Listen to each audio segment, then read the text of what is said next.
Bhagavad Gita as it is, Chapter 3, Text 29.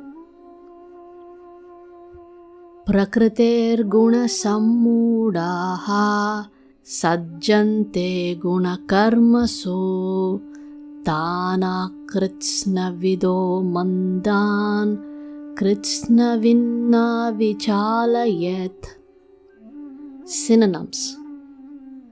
Prakritehe, impelled by the material modes. Guna sammudaha, befooled by material identification. Sajjante, become engaged.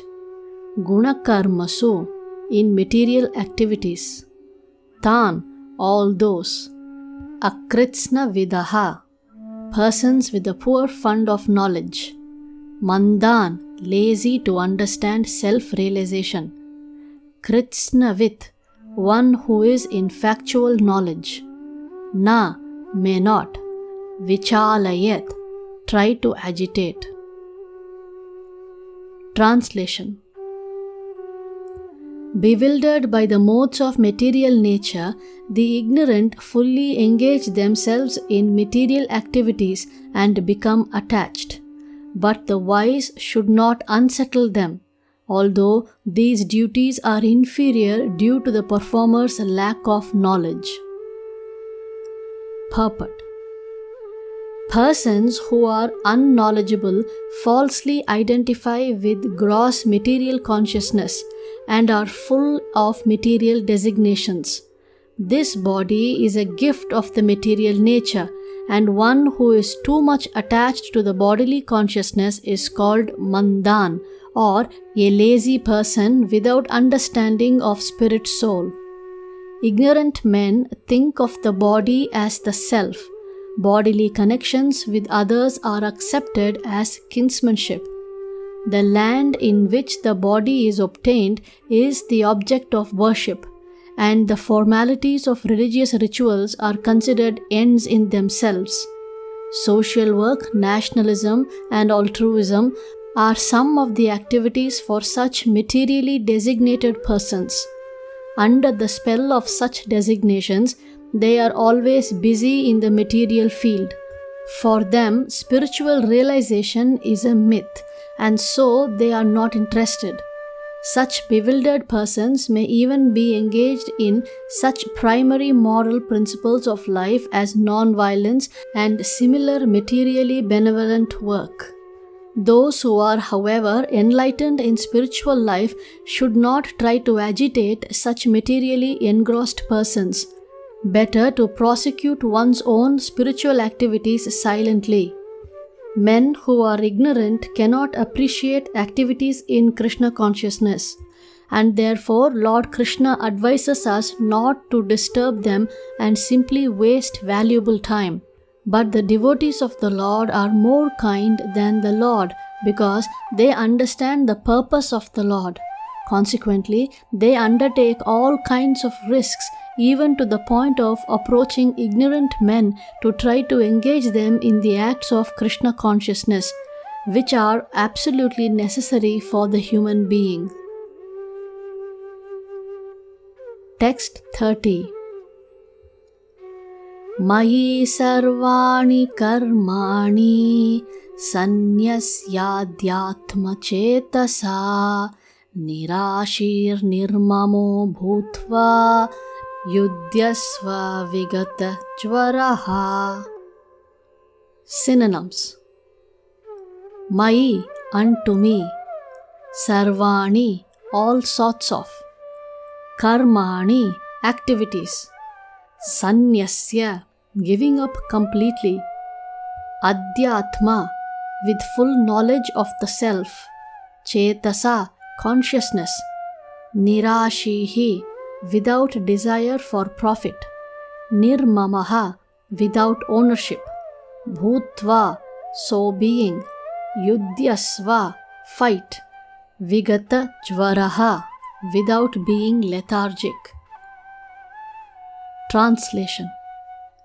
Therefore, O Arjuna, surrendering all your works unto me, with mind intent on me and without desire for gain and free from egoism and lethargy, fight. Purport. This verse clearly indicates the purpose of the Bhagavad Gita. The Lord instructs that one has to become fully Krishna conscious to discharge duties, as if in military discipline. Such an injunction may make things a little difficult. Nevertheless, duties must be carried out with dependence on Krishna, because that is the constitutional position of the living entity. The living entity cannot be happy independent of the cooperation of the Supreme Lord, because the eternal constitutional position of the living entity is to become subordinate to the desires of the Lord. Arjuna was therefore ordered by Sri Krishna to fight as if the Lord were his military commander. One has to sacrifice everything for the goodwill of the Supreme Lord and at the same time discharge prescribed duties without claiming proprietorship. Arjuna did not have to consider the order of the Lord. He had only to execute his order. The Supreme Lord is the soul of all souls. Therefore, one who depends solely and wholly on the Supreme Soul without personal consideration, or in other words, one who is fully Krishna conscious, is called Adhyatma Chetasa. Nirashihi means that one has to act on the order of the Master, nor should one ever expect fruitive results. The cashier may count millions of dollars for his employer, but he does not claim a cent for himself. Similarly, one has to realize that nothing in the world belongs to any individual person, but that everything belongs to the Supreme Lord. That is the real purport of Mayi, or unto me. And when one acts in such Krishna consciousness, certainly he does not claim proprietorship over anything. This consciousness is called Nirmama, or nothing is mine. And if there is any reluctance to execute such a stern order, which is without consideration of so-called kinsmen in the bodily relationship, that reluctance should be thrown off. In this way, one may become Vigata Jvara, or without feverish mentality or lethargy. Everyone, according to his quality and position, has a particular type of work to discharge, and all such duties may be discharged in Krishna consciousness as described above. That will lead one to the path of liberation. Text 31. Ye me matamidam nityam anutishtanti manavaha shraddhavanto nasuyanto muchyante tepi karmabhihi. Synonyms. Ye, those. Me, my. Matam, injunctions. Idam, this. Nityam, eternal function. Anutishtanti, execute regularly. Manavaha, humankind. Shraddhavantaha, with faith and devotion. Anasuyantaha, without envy. Muchyante, become free. Te, all of them. Api, even. Karmabhihi, from the bondage of the law of fruitive action. Translation. One who executes his duties according to my injunctions and who follows this teaching faithfully without envy becomes free from the bondage of fruitive actions. Purport. The injunction of the Supreme Personality of Godhead Krishna is the essence of all Vedic wisdom and therefore is eternally true without exception. As the Vedas are eternal, so this truth of Krishna consciousness is also eternal. One should have firm faith in this injunction without envying the Lord. There are many philosophers who write comments on the Bhagavad Gita but have no faith in Krishna.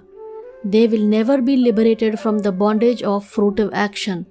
But an ordinary man with firm faith in the eternal injunctions of the Lord, even though unable to execute such orders, becomes liberated from the bondage of the law of karma.